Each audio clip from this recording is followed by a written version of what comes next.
Video contains sensitive courtroom testimony. Viewer discretion is advised. This content is intended for educational and entertainment purposes only. During a tense moment in court, Diddy's daughters did something that quietly confirmed what many had only speculated. Their actions pointed to the existence of the so-called dark room sessions, private encounters that had long been rumored but never.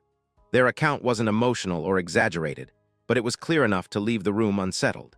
If even his own children are acknowledging what took place, it raises serious questions about how deep the truth goes and how much more remains to be uncovered. As the doors of the Manhattan Federal Courthouse opened on May 12, all eyes weren't just on Diddy Combs. They were also on the family walking closely behind him, quiet, composed, and unshaken in their public support. This wasn't the first time they had shown up, and it likely won't be the last. But on this particular day, their presence meant more than ever. Diddy's mother, Combs, led the way with a steady calm. At 83 years old, she remained one of his most visible pillars. Her expression, stoic yet alert, never strayed far from her son. She has long avoided public comment on legal matters, but her unwavering presence in the courtroom told its own story, one of loyalty, grief, and perhaps quiet disbelief. Flanking Diddy were his 6 children, all of whom had gathered that morning to show unity as their father faced some of the most damaging allegations of his life.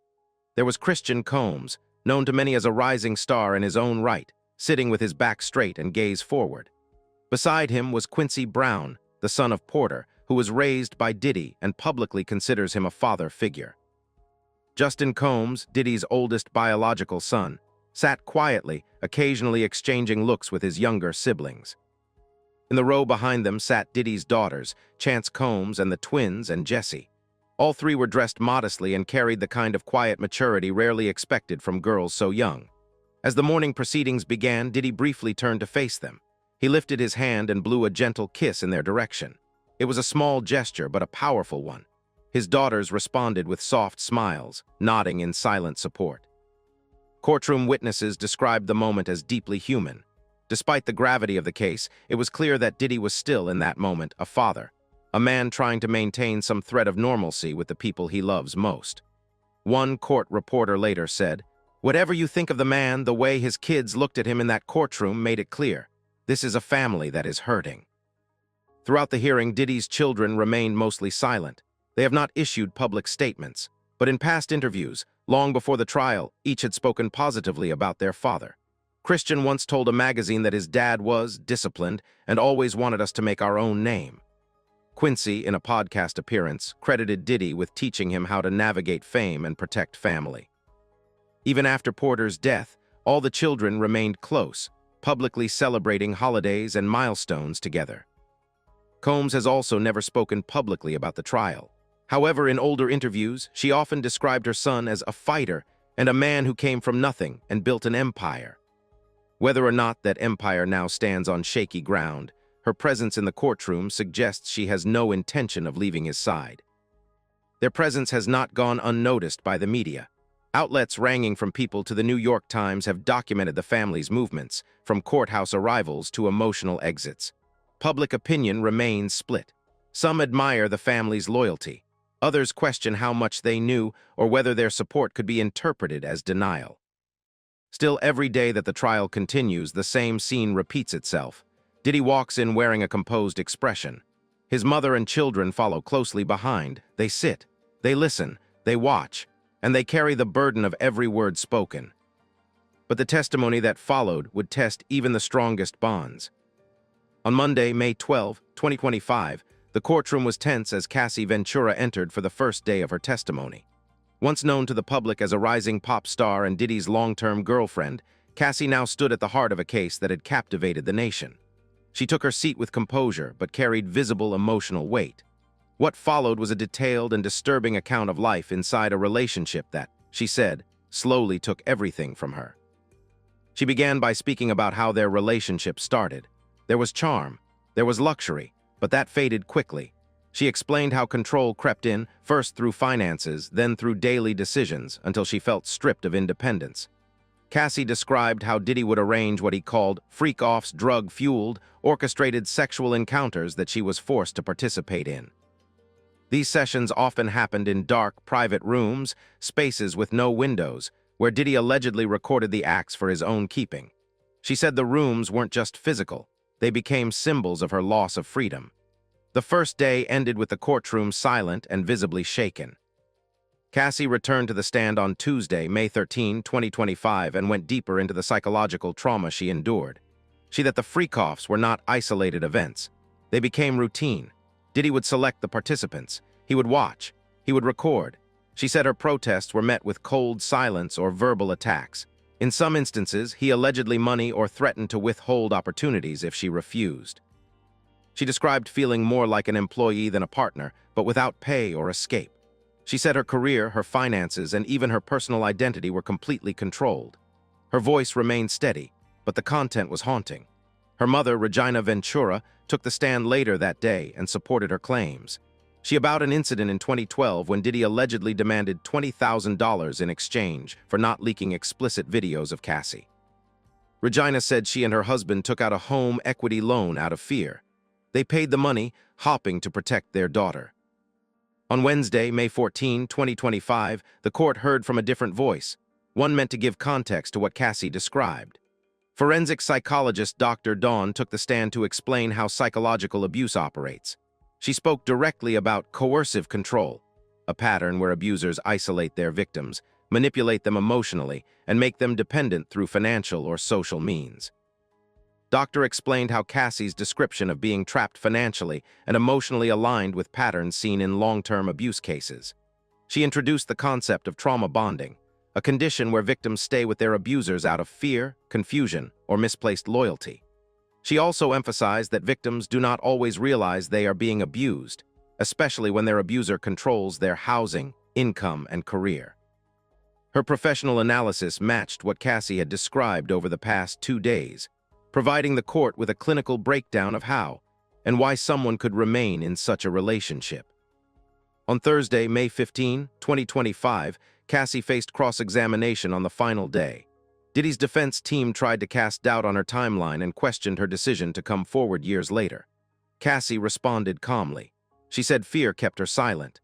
Fear of retaliation, of not being believed, of having her life torn apart by someone who held all the power. She clarified that she was not seeking financial gain. Her civil case had already been settled in 2023. What she wanted now, she said, was to be heard. She spoke of nights spent in those dark rooms where she no longer felt human. She said she had convinced herself that compliance was the only way to survive. Her final words were soft, but they stayed with everyone in the courtroom. I wasn't living, I was performing. When she stepped down from the stand, the courtroom was still. Legal analysts called her testimony devastating, not just because of what was said, but because of how consistently it aligned with expert analysis and previous witness accounts. Her testimony wasn't filled with emotion, it was filled with clarity. The impact of Cassie's 4-day testimony stretched far beyond the courtroom. News outlets from CBS to People magazine reported on every detail. Advocacy groups praised her strength. Many called it one of the most significant moments in the fight for survivor justice in the entertainment industry. Social media was flooded with commentary, most of it in support. Survivors shared their own stories. Celebrities stayed silent, but their silence was noticed. Legal experts say the combination of Cassie's first-hand account and psychological breakdown gave the prosecution a powerful 1-2 strike. The courtroom now had both personal pain and scientific explanation, and that, they argued, was hard to ignore. Inside the courtroom, Diddy remained still throughout most of the testimony. His attorneys took notes, whispered among themselves, and watched closely. But he showed little emotion as the woman he once called his partner described the life she said he stole from her. What do you think about Cassie Ventura's powerful 4-day testimony? We want to hear from you. And if you haven't yet, make sure to subscribe so you don't miss what comes next. Because what happened next in that courtroom was even more shocking. Let's tell you about the moment that made Diddy's own daughter stand up and walk out. The trial of Diddy Combs had officially begun, and the courtroom was filled not only with attorneys, press, and observers, but with the presence of family, his family. Sitting in the front row with quiet composure were 3 of his daughters, Chance and Jessie Combs. Dressed in black and seated close to their grandmother, Combs, the young girls had been attending the hearings with consistent support. Their presence carried weight. Though still teenagers, they chose to sit in the space where some of the darkest accusations against their father were being read aloud. In the early part of the day, they listened quietly, Reporters in the room noted their poised expressions, their eyes forward, their hands often resting on their laps or tightly clasped together. But that composure would be tested by the next witness called to the stand, Daniel Phillip, a male escort prepared to testify under oath about his alleged encounters with Combs. From the first words of his testimony, the tone in the courtroom shifted. Phillip described, in detail, alleged sexual encounters that were initiated, overseen, and sometimes recorded by Diddy himself. He claimed these encounters took place in private residences and luxury hotels, often under the influence of drugs and with multiple participants. He stated that some of these sessions involved Diddy's then-girlfriend Cassie Ventura, confirming patterns she had outlined in her own testimony just days earlier. As Phillip spoke, the descriptions became more explicit. Though he remained composed, the language he used was clinical and specific. He recounted how Diddy allegedly gave instructions during certain acts and would often retreat to a quiet corner to watch the scene unfold. He described setups involving what he referred to as dark room spaces with no windows and controlled lighting, used for what he claimed were orchestrated sexual scenarios. It was at this point that reporters noticed a subtle shift in the first row. Chance, the oldest of the three girls present, turned to her sisters. Seated in the middle, blinked rapidly and looked down at the floor. Jessie's eyes welled up with tears. The girls whispered something to each other, then stood in unison and quietly made their way toward the exit. The room did not erupt. There was no disruption, only a haunting silence as Diddy's daughters, visibly shaken, stepped out. No words were spoken, no glances were exchanged with the defendant. They simply left the room. Journalists from People, The Times, and E! Online later confirmed the exit, reporting that the daughters were visibly distressed by the nature of the testimony. It was one of the most emotionally charged moments of the trial so far, a personal and painful reminder that beyond the headlines, there were children listening. The emotional impact of their walkout rippled through the courtroom. A legal analyst present that day later said, "It wasn't what Daniel Phillip said that shook the room. It was seeing the human cost of what was being said. That exit changed the energy in the entire building." Inside the courtroom, Diddy kept his gaze fixed on the witness. He did not turn to look at his daughters as they left. His legal team remained composed but noticeably paused their note-taking until the door closed behind the girls. Outside the courthouse, reporters waited to see if any member of the Combs family would make a statement. They did not. The daughters did not return for the remainder of the testimony that day. Their grandmother exited later that afternoon without comment. The silence spoke volumes.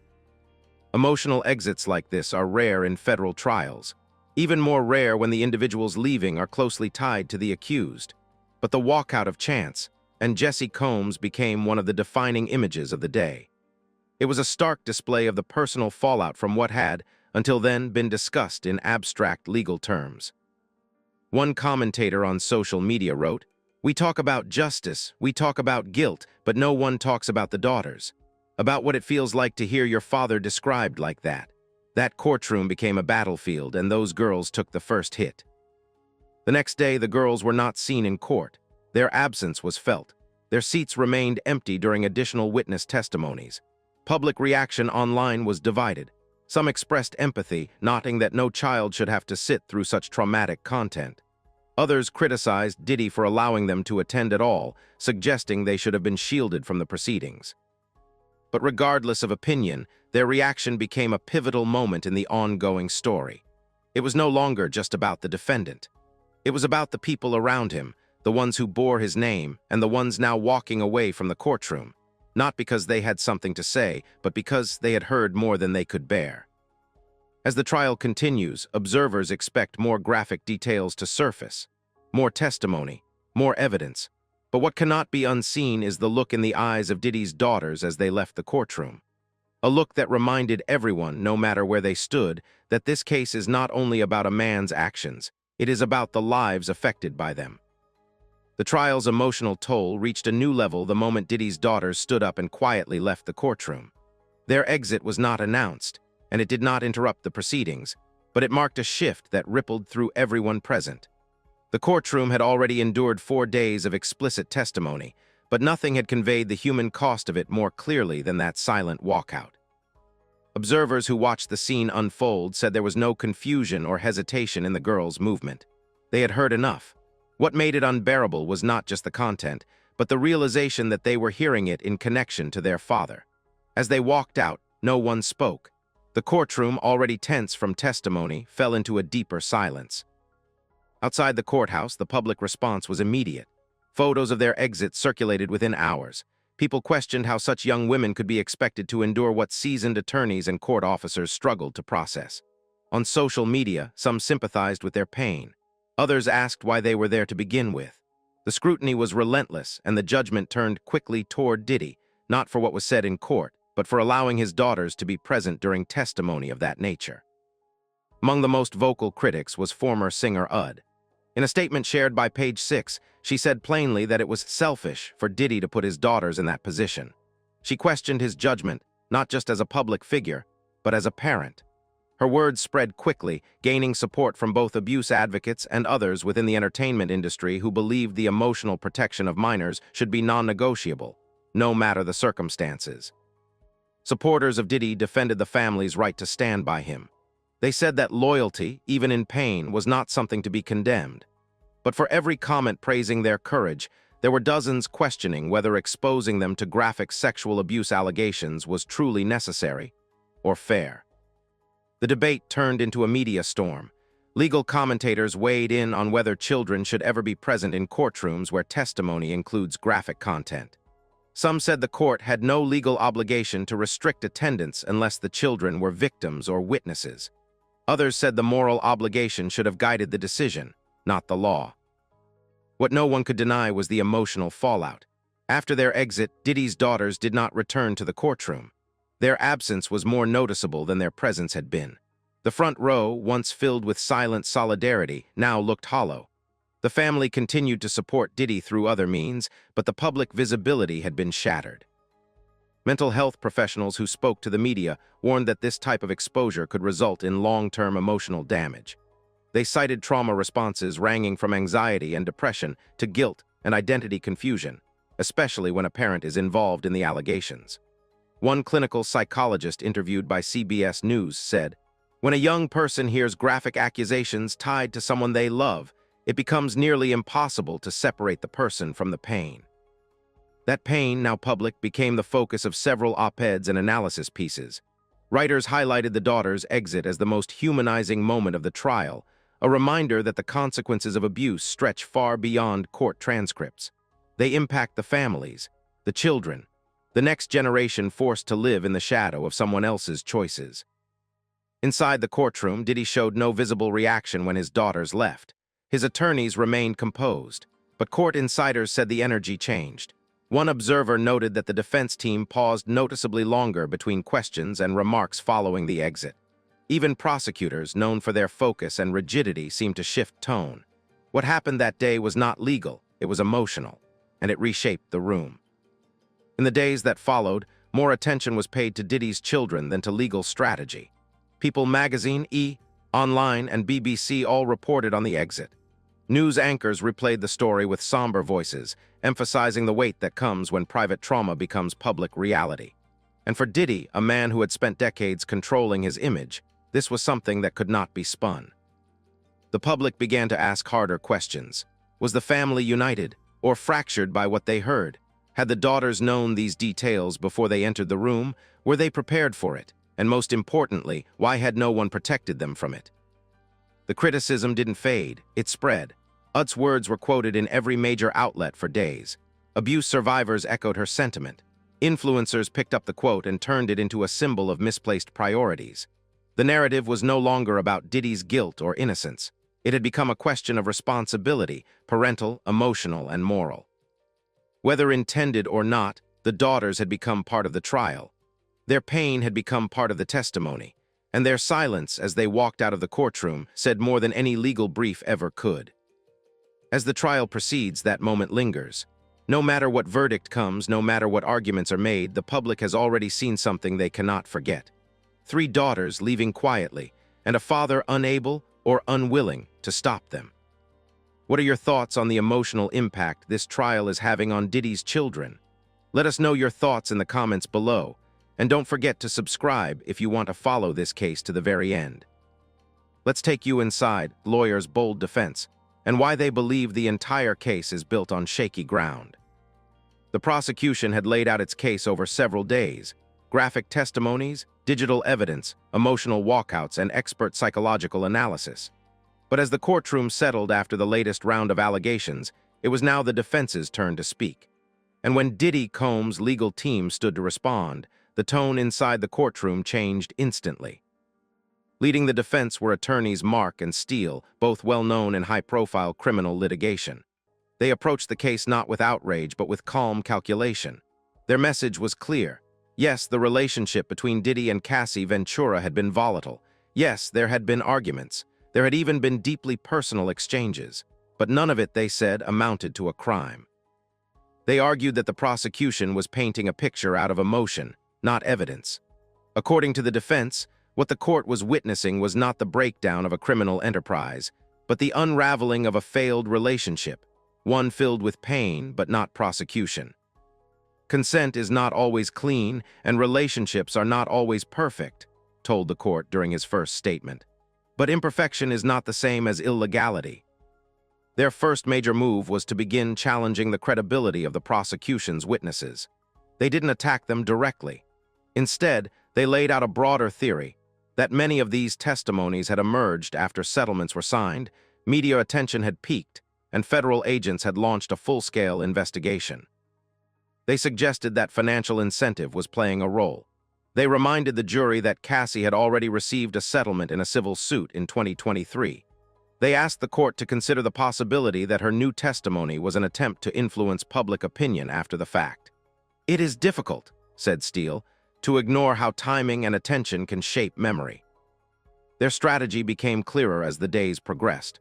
Rather than dismissing the disturbing details shared in testimony, they worked to separate the facts from interpretation. They acknowledged that Diddy had hosted private events. They accepted that drug use and sexual activity may have occurred. But they insisted that these gatherings were consensual and that no one was forced to participate. To drive this point home, the defense began preparing to call its own witnesses, former collaborators, staff, and acquaintances of Diddy who would describe him as flawed but not coercive. They intended to present text messages, photos, and behind-the-scenes footage that suggested ongoing, friendly relationships between Diddy and his accusers long after the events being described in court. Privately, sources close to the defense team told reporters that they intended to focus on contradictions, small shifts in timeline, emotional inconsistencies, the kind of subtle holes that, if amplified correctly, could cast doubt across an entire testimony. But this strategy came with risk. The public had already seen the emotional exits from Diddy's own daughters. They had read the words of forensic psychologists explaining coercive control. The line between victim and volunteer had already blurred in the eyes of many viewers, and yet the defense team remained committed to this approach. "We are not here to judge behavior," one attorney told reporters during a court break. "We are here to test evidence, and the evidence does not support criminal intent." They made it clear that they would also push back against the use of expert testimony. Dr. Dawn, analysis of trauma bonding and coercion was powerful, but the defense argued that psychological theory should not replace hard proof. They questioned how much of her conclusions were based on clinical review and how much came from pre-existing bias toward believing the accuser. Outside the courtroom, opinion remained split. Legal analysts acknowledged that the defense team had adopted a classic but calculated strategy: humanize the accused, question the accuser, and remind the jury that suspicion is not proof. In the next phase of the trial, Diddy's legal team plans to present their own timeline, one that reframes the most shocking events as moments of personal breakdown, not abuse.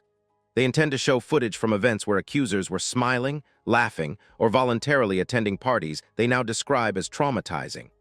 They want the jury to ask, why would someone stay so long, so publicly, if they were being victimized in private? It is not a new question, but in this courtroom, in this cultural moment, it lands with more controversy than ever. The defense knows they are up against more than just legal charges. They are battling a narrative, a public perception that has already taken root. But their hope lies in the jury's ability to separate emotion from legality and memory from manipulation. As they concluded their first official responses in court, Mark looked directly at the jury box and said, "You will hear disturbing things. We won't deny that. But what you must decide is whether those things were crimes or heartbreak." As the trial moves forward, the courtroom remains tense. According to the Washington Post, more witnesses are expected to testify in the coming weeks, including additional insiders and potential former associates. Each new voice brings deeper scrutiny to Diddy's past and intensifies the pressure on his legal team to respond with clarity and evidence. Outside the courthouse, the shift in public perception is undeniable. Supporters have grown quieter. Headlines have turned sharper. Even longtime fans are questioning what they thought they knew. Every testimony is not just a legal blow, it's a reputational one, slowly unraveling the legacy Diddy spent decades building. The potential outcomes range from dismissal to severe criminal penalties. But even without a conviction, the damage to his public image may already be irreversible. Sponsorships have paused, collaborations have stalled, and the public's trust, once unwavering, is now fractured. The road ahead is long and uncertain. For Diddy, this is no longer about defending a career. It is about protecting what remains of a legacy. What do you think will happen next? Can Diddy recover from this, or has the public already made up its mind? Drop your thoughts in the comments below.